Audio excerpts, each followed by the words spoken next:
bayang ito na nagtataglay ng aking karangalan ay nagpakumbaba, manalangin, hanapin ako at talikuran ang kanilang kasamaan. Papakinggan ko sila mula sa langit. Patatawarin ko sila sa kanilang mga kasalanan at muli kong pasasaganayin ang kanilang lupain. 2 Chronicles 7:14. MX3, tagapaghatid ng magandang balita. Ito ang DXDR 981 sa Dipolog City. Basta balita ang serbisyo publiko. Tatak RMN. Fátima dolorosa, mostraste el fuego infernal, pidiendo para salvarnos tu corazón general. Ave María, Ave María, Ave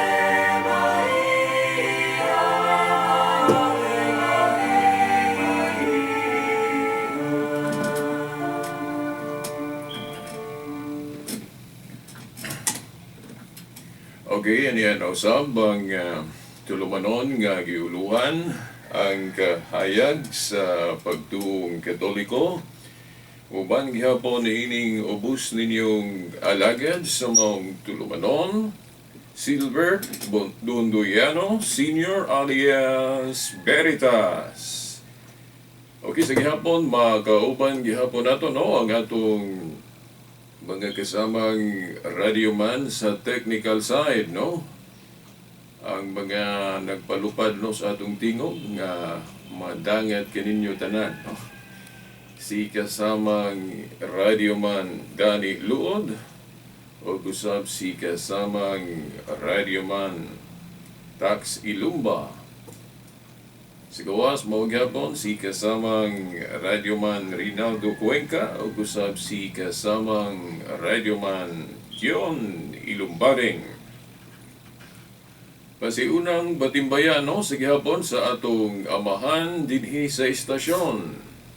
Si kasamang radyoman Edgar Dagumo ubana sa iyang mga kaubang mga radyoman.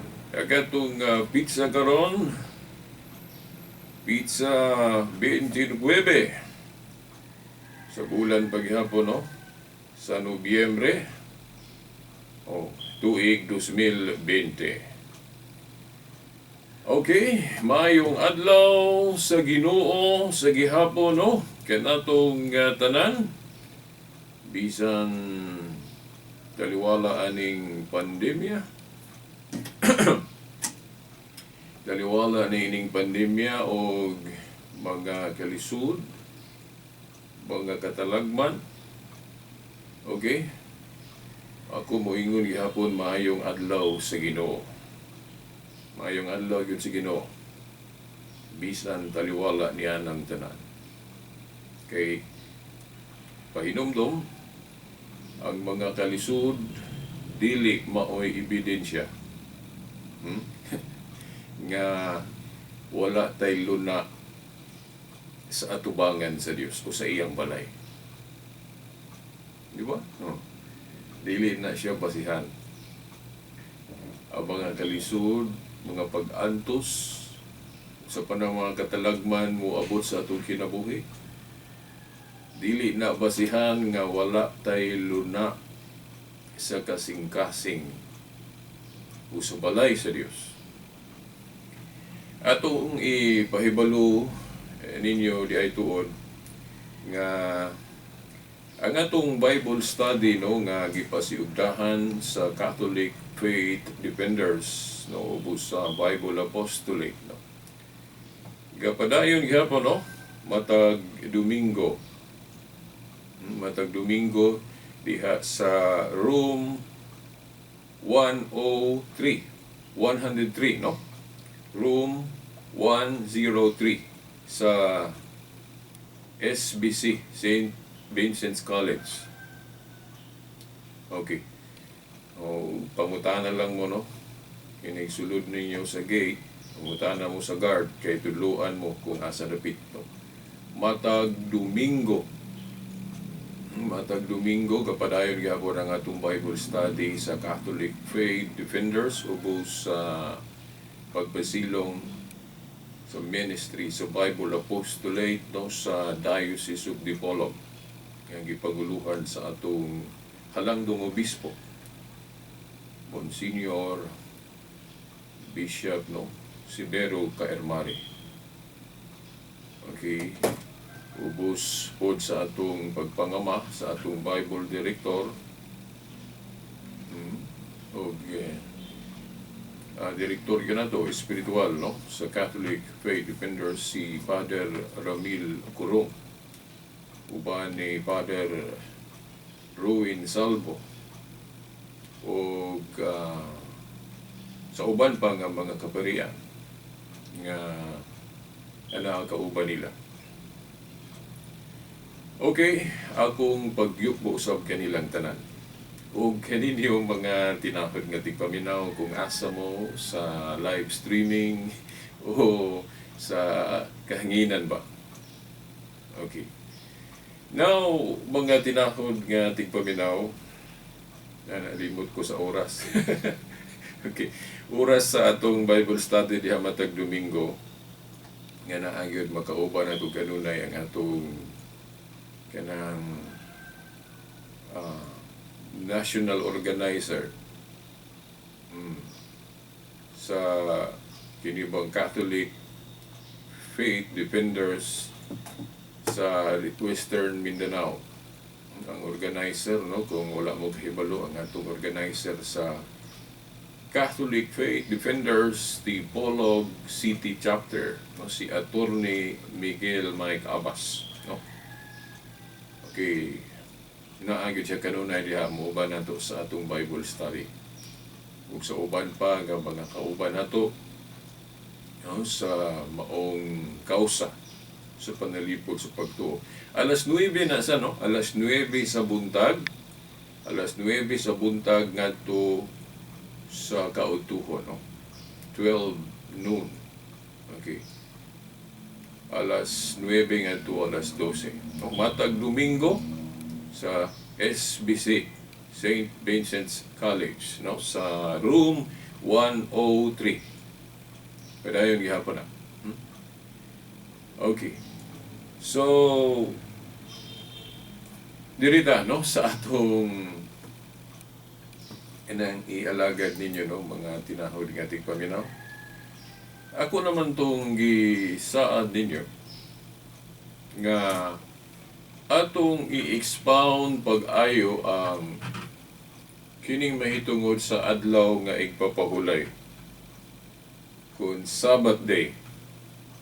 Kay kining Sabbath day dili gyud ta makalalis ana nga bisan mga Katoliko ta unya dili ta parehas og tibuok nga baruganan kung mag-isgot ana sa atong mga igsuong Seventh Day Adventist kung mga Sabadista.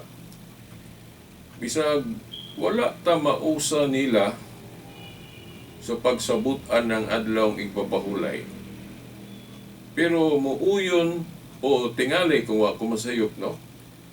Nagkauyon ta sa pag-ingon nga kanang adlaw nga igpapahulay aduna kana siya'y moral essence o moral essence nga but pasabot obligado ta okay sa iyang moral essence. Obligado ta but ipasabot nga diha sa usa ka semana naagyoy adlaw nga igahin nato alang sa Ginoo. Gitawag nato na siya adlaw sa Ginoo o Lord's Day, no, sa in English. So, wala gitay lalis ana sa atong mga igsuong Sabadista kung moingon sila nga kanang adlaw igpapahulay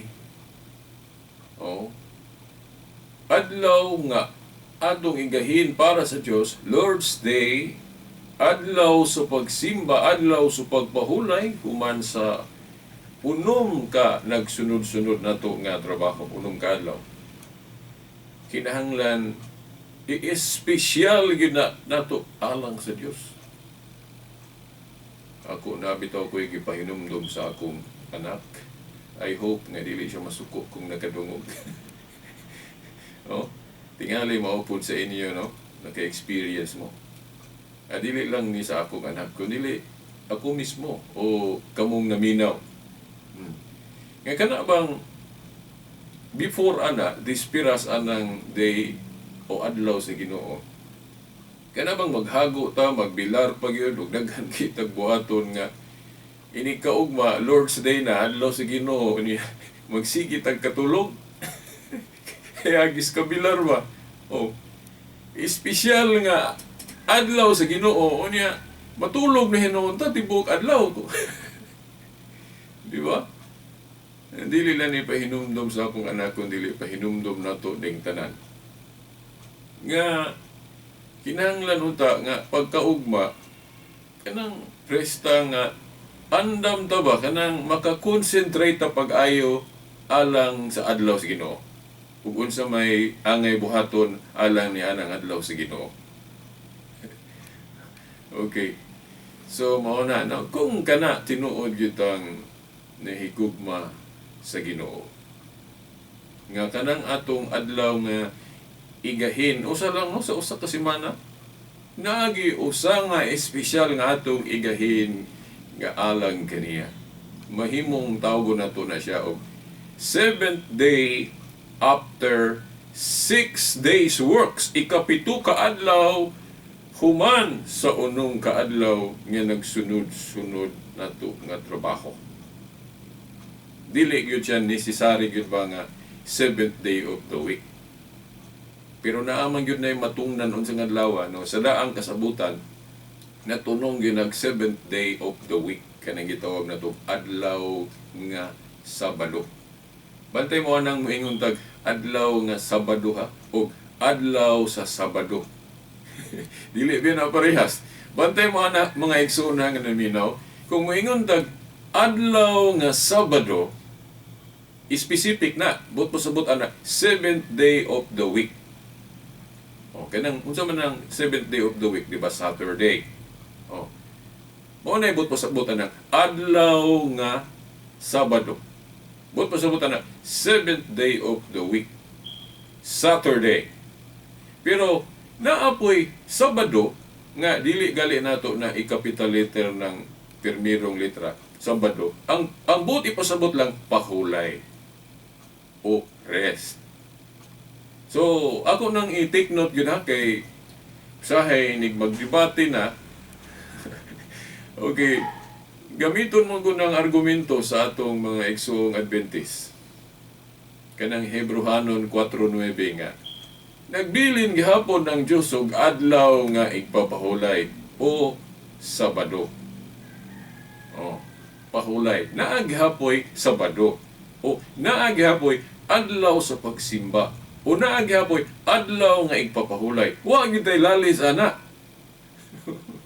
Oh. Pero kung moingon ta nga 7th day of the week gihapon di gyud na mabalhin, di gyud na mairog kay kanang Sabado usaray meaning 7th day of the week o Saturday ra gyud. Aka na diha na ta mo gikasubo kus bagingon nga musupak na putana. Okay, musupak na putana. Kay ang hanay gyud sa moral law, ang hanay gyud sa moral law, igo raman gyud nag-ingon ang Ginoo diha ba nga. Okay, hinumdumi ninyo sa dihang gibuhat nako ang tanan kalibutan. O niya sa ikapito ka adlaw ginana lang pagpadayag na although taas kay ning atong i-expound ning creation kay kanang daghang interpretation ay na literal na o daghan kay ni no nag research ko aning exegesis sa aning creation sus pastilan naghanang kayong interpretation ang mga exegetes ani. Okay. So mao na inana lang nga ang Sabat pahinumdom sa ikapitong adlaw diin ni pahulay ang Dios human sa gi-express man to no sa creation niya gipakita nga unom ka adlaw. Sa unom ka adlaw mutrabaho kuno ta kay mao to ang Dios naghimo siya sa tanan ug sa ikapitong adlaw mipahulay siya. Oh. Ikapito kaadlaw human sa unom kaadlaw sunod-sunod nato nga trabaho. Wala gyud na siya gi-specific diha nga ikapito kaadlaw sa semana. Dili na to usbon ang unsay gipahayag sa Biblia. Nainumdum ko sa debate no nga akong kaatbang at akong higalang evangelist sa Seventh-day Adventist. Ningon siya nga kung saan man na veritas nga naamay namo ko'y Hubbard's Biblia nga giingon yun diri 7th day of the week. Niingon ko nga kung maghisgot ganitag translation sa Biblia atong bantayan nga dili magparehas ang mga translation. Na ay kanang pwede siguro na itong termino literal, na apoy paraphrasing, dynamic, o kanang dynamic pwede na allowed na nga maghimo og laing kanabang termino, lahi nga termino pero maorag hapon sa laing termino, maorag hapon ang ipasabot. Purag dynamic man siguro na siya nga pag-translate. Wa ko'y panahon nga mo hatag ko daghang example ani kay happy kay ang akong oras. Dynamic.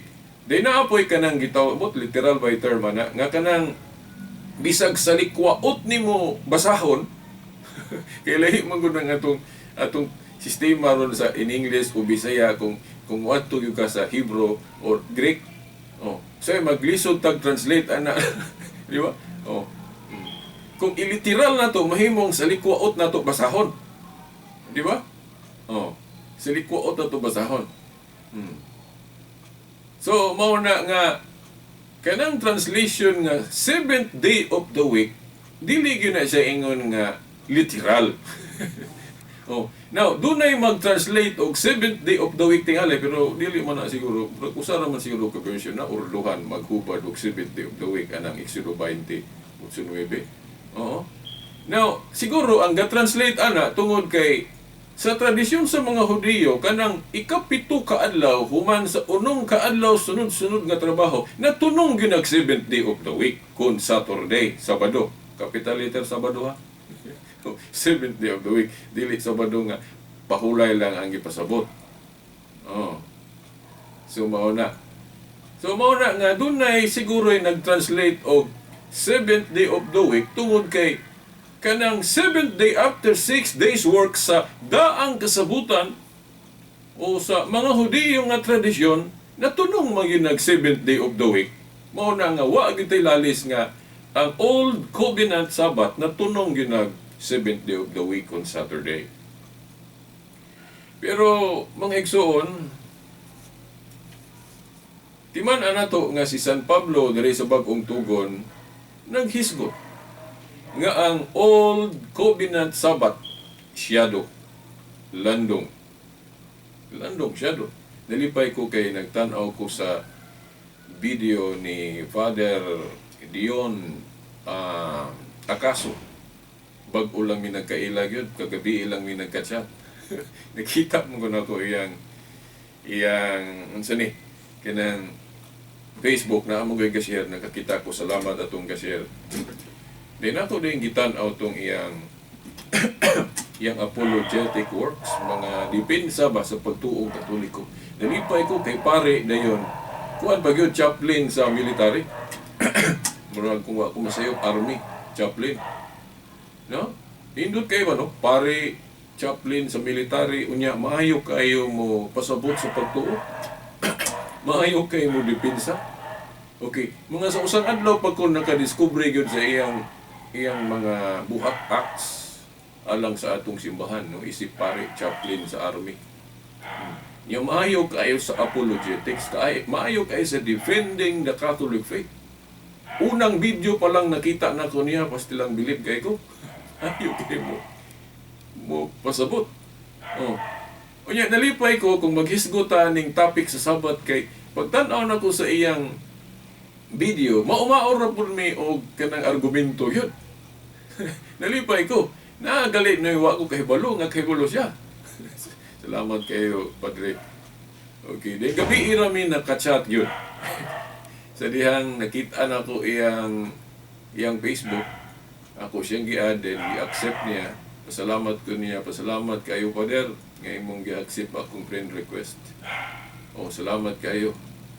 Okay, saludo kay ko nimo, Padre, no, sa imong pagka-apologies, no. Okay, maayo kaayo. Kunya humble pag yun. Okay, mapaubsanon pag yun, no. Humble kaayo manalipod sa pagtuong Katoliko. Okay. Giingnan ako siya nga, Padre, himuon ka na akong mentor, usa sa akong mga mentor sa Catholic Faith Apologetics. Okay. Dayon, ingko, Dre, mananghid lang po ko nimo. Okay. No, wala gyud ko pananghid, gisira na ako paguna ang iyang video. Pero kagabi pa ko nakapananghid sa diyang nagka-chat me. Ingko, Dre, kanang mananghid ko nimo ron nga from time to time akong i-post ang imong mga videos po sa akong social media, sa akong Facebook. Ito may problema na, brother. Okay. Nalipay ko kay ingon siya nga pwede ko maka-share sa iyang video, pwede pagali ko ron ako mabutang po sa akong channel. Okay. Salamat kayo, Father Dion Acaso, no? Chaplain sa military. Okay. Nalipay kayo ko nagkailami, no? Nagka-chat yun mi gabi. Akong isulti ang iyang YouTube channel. Dion Tesa. Basta something Dion Acaso. Di kay ko ka ano kay ko ka sigurado mo ba na basta Dion Acaso. Chaplain na siya sa military, sa kapari. Dayon maayo kaayo sa Catholic Faith Apologetics. Dayon ang iyang kuha lang, no? Kung nakabalo mo sa akong Facebook, scan na lang ninyo sa akong timeline, makita ninyo na iyang Facebook po. Kaya na ako'y na-post po sa iyang video. Okay. So, mauna. Nalipay ko nga nagkaparehas mi og explanation sa Sabat. Oh, iya yung gipahimug-atan nga katumang Jewish Sabat landong put pasabot shadow. Moingon gali tag shadow. Kung moingon gali ng Biblia nga shadow o landong, but pasabot dili patumao. Dili patumao. Oh. Na ay gipaabot ana nga katumanan o fulfillment. Yeah, kung magbasa mo og Catechism of the Catholic Church kanang CCC, okay. Di ba giingon diya nga ang Lord's Day nga Sunday o adlaw sa pagkabanhaw, giingon diya nga mauna ang fulfillment of the Sabbath. Katumanan. So mauna nga fulfillment of the Sabbath. So katong 7th day of the week nga Saturday, nga Sabbath sa mga Hudyo, dili pa tumao. Na ay gipaabot ana nga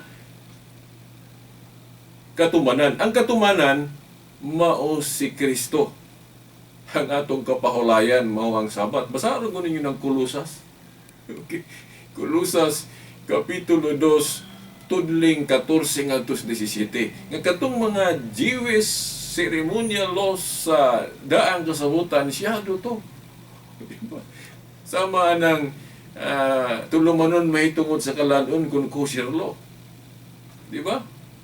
Siyado to dili pa to mao. Ang katumanan anang dietary laws, no, kanang balaod sa pagkaon ana, kung ato ng sabton diri sa New Testament, ang katumanan ana dili man na nga kanang kahugaw nga nasa hayop o pagkaon. Ang iyang gitumbok ana sa atong Ginoong Hesukristo, basahan ninyo ang Marcos 7, kanang kahugaw nga gikan yun sa tao, kanang gikan mga kinaiya na to, mao na fulfillment anang dietary laws. Kanang mga batasan nato nga dili maayo mao na gipahimug-atan sa Ginoo nga mao jud tinuod nga makahugaw nato. Basaharon ko ninyo Marcos 7. Mo bitaw nga sa Hebrehanon 13:9 dili makatabang ng dietary laws sa justification sa New Covenant.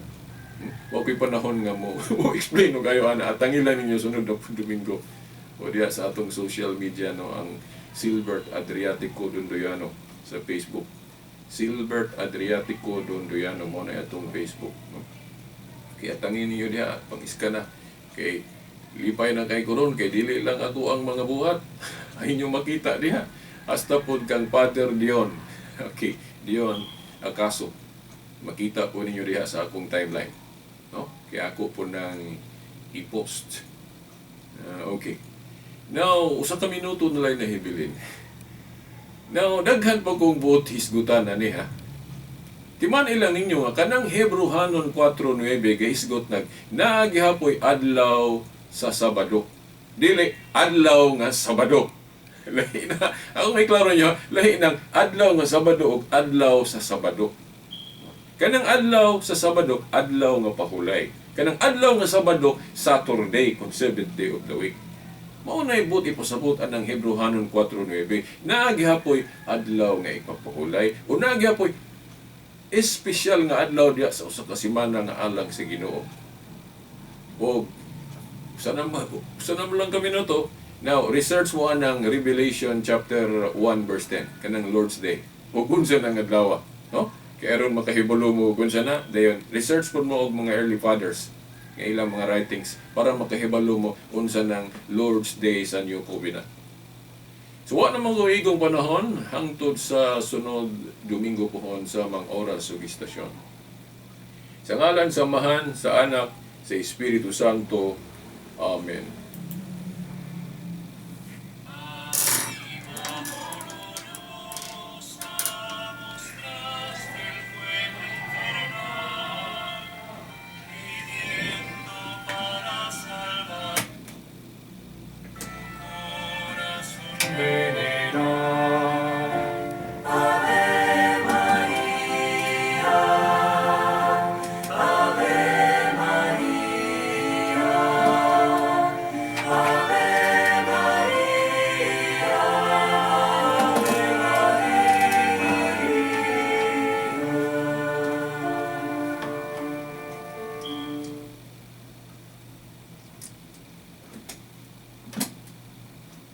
Tatak RMN.